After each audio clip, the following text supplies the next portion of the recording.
Good morning. ప్రభు అయిన యేసుక్రీస్తు వారి పరిశుద్ధ నామములో అందరికీ శుభాలు. ఈరోజు మన అనుదిన ఆత్మీయ ఆహారంగా కీర్తనల గ్రంథం నుండి 40వ కీర్తన 2వ వచనాన్ని ధ్యానించుకుందాం. నాశనకరమైన గుంటలో నుండి జిగటగల దొంగ ఊబిలో నుండి ఆయన నన్ను పైకెత్తెను. నా పాదములు బండ మీద నిలిపి నా అడుగులు స్థిరపరిచాను. భక్తుడైనటువంటి కీర్తనాకారుడి 40వ కీర్తన 2వ వచనంలో ఎంతో ఆసక్తితో దేవుని పట్ల విశ్వాస నిరీక్షణతో దేవునికి ప్రార్థన చేస్తున్నాడు. నేను నాశనకరమైన గుంటలో ఉన్నాను.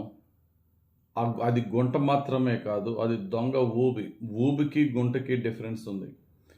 గుంట అంటే, నాశనకరమైన గుంట అంటే నేను పైకి ఎక్కాలన్నా ఎక్కలేకపోతున్న లోతైన గుంట.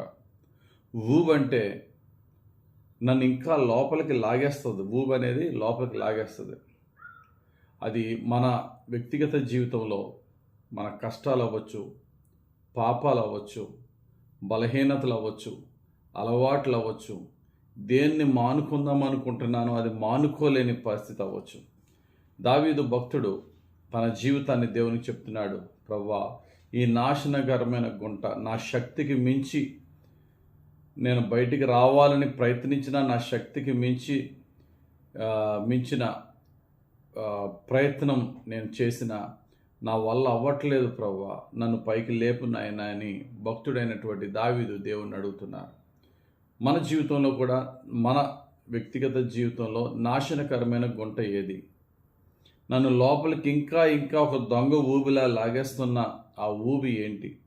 దేంట్లో నేను పడి బయటికి రాలేకపోతున్నాను? అయితే ఇక్కడ ఆ నాశనకరమైన గుంట, ఆ దొంగ ఊబి అని చెప్తూ 2 విషయాలు చెప్తున్నాడు ఇక్కడ భక్తుడు. 1, నన్ను పైకెత్తుతాడు. 2, నా పాదములు బండ మీద నిలిపి నా అడుగులు స్థిరపరుస్తాడు. ఈరోజు మన బలహీనత అయినా, శత్రు శోధనైనా దేవుడు పైకి లేపగల దేవుడు. భక్తుడైనటువంటి యోసేపుని లోతైన గుంటలో పడేశారు. భక్తుడైనటువంటి ఇర్మియాని నీళ్లు లేని నుయ్యిలో పాడేశారు. కానీ దేవుడు భక్తుడైనటువంటి యోసేపుని ఆ గుంటలో నుండి, ఫ్రమ్ పిట్ టు ప్యాలెస్, ఆ గుంటలో నుండి పైకి లేపి ఎక్కడ నిలబెట్టాడు? ప్యాలెస్లో నిలబెట్టాడు. ఐగుప్తు దేశపు ప్రధానమంత్రి ఆ యొక్క సింహాసనం మీద ప్రధానమంత్రి కుర్చీలో కూర్చోబెట్టాడు. దేవుడు మన జీవితాన్ని ఆ నాశనకరమైన గుంటలో నుండి పైకి లేపగలడు, ఉన్నతమైన శిఖరం మీదకి ఎక్కించగలడు. భక్తుడైన ఇర్మియాని చంపేద్దామని చెప్పి నీళ్లు లేని ఆ యొక్క నుయ్యిలో పాడేస్తే తన్ను చంపుదామని ప్రయత్నించిన వారందరూ చంపబడ్డారు. దేవుడు ఇర్మియాని లేపి సజీవునిగా నిలబెట్టాడు. ఈరోజు నీ జీవితంలో, నా జీవితంలో శత్రువుల వల్ల కలిగిన గుంట, లేకపోతే మన వ్యక్తిగత పాపము వల్ల కలిగిన నాశనకరమైన దొంగ ఊబిలో మనం చిక్కుకున్నామా? యేసయ్య వైపు చూద్దాం. యేసయ్యా, నా శత్రువులు ఈ విధంగా నన్ను బాధిస్తున్నారు, లేక యేసయ్యా, నా అలవాటులు, నా బలహీనతలు ఈ విధంగా నన్ను లోపలికి లాగేస్తున్నాయి.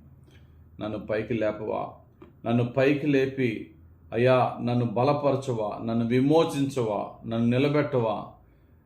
నేను నా కాలు జారి కింద పడకుండా ఉండులాగున ఊబిలో, గుంటలో కాకుండా స్థిరమైన బండ మీద నా యొక్క అడుగులను స్థిరపరచు ప్రవ్వా.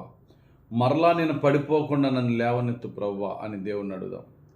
దేవుడు భక్తులను ఎలాగైతే పైకి లేపాడో, ఆయా పరిస్థితుల్లో దేవుని పిల్లను ఎలా కాపాడాడో, నేను కూడా నీళ్ళ మీద నడుస్తాను ప్రవ్వా అని చెప్పేసి సముద్రంలో దూకిన పేతురు అవిశ్వాసంతో మునిగిపోయినప్పుడు దేవుడు ఎలా పైకి లేపాడో, పాపము చేసిన యోన తిమింగలం కడుపులో సముద్రం అడుగున ఉన్నప్పుడు అక్కడ మారు మనసు పొంది ప్రభువా ఒక్కసారి నన్ను కరుణించు అన్నప్పుడు దేవుడు ఆ స్థితి నుంచి ఎలా పైకి లేపాడో, ఈరోజు నీవు నేను చెప్పుకోలేని భయంకరమైన పరిస్థితుల్లో ఉన్నా, అది శత్రువు అవ్వచ్చు, శోధన అవ్వచ్చు, బలహీనత అవ్వచ్చు, అలవాట్లు అవ్వచ్చు, తప్పుపోయిన కుమారుడు వలె దేవుని మహిమకు దూరం అయిపోయిన ఒక్కసారి ఆయన వైపు తిరిగి, నాయనా ఇదిగో నా నాశనకరమైన గుంట, ఇదిగో నేను పైకి లెగుద్దామన్నా సరే లేవలేని నా దొంగ ఊబి, ఇదిగో నన్ను లేపు ప్రభు అని చేతులు యేసయ్య వైపు చాపి అడుగుదాం.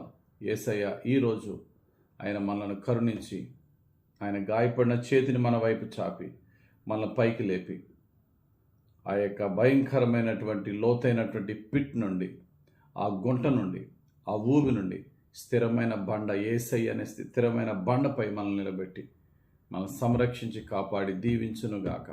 ఆమేన్. పరిశుద్ధుడా, ప్రేమ కలిగిన తండ్రి, ఈరోజు నాయన శ్రేష్టమైన వాక్యం మాకు ఇచ్చారు. మా వ్యక్తిగత జీవితాలతో మాట్లాడిన వాక్యం ఇచ్చినందుకు వందనాలు.